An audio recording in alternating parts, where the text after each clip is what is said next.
আসসালামু আলাইকুম প্রিয় দর্শক, সবাই কেমন আছেন? আশা করি সবাই অবশ্যই ভালো আছেন। এই ভিডিওটা হচ্ছে যাদের মোবাইলে চার্জ থাকে না, মানে আপনাদের মোবাইলে যদি চার্জ দিয়ে রাখতে না পারেন, দেখেন কিছুক্ষণ এখন চার্জ দিয়েছেন, একটু পরে দেখতেছেন চার্জ নাই, চার্জ শেষ হয়ে যাচ্ছে, তাদের জন্য এই ভিডিওটা হতে চলেছে অত্যন্ত গুরুত্বপূর্ণ।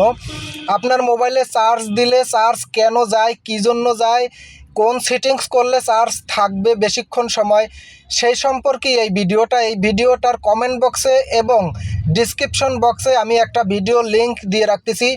ওই ভিডিওটা দেখলে আপনি আপনার ফোনের সেটিংসটা যদি করে রাখেন, তাহলে আপনার ফোনের চার্জ আগের তুলনায় কমপক্ষে 3 গুণ সময় থাকবে।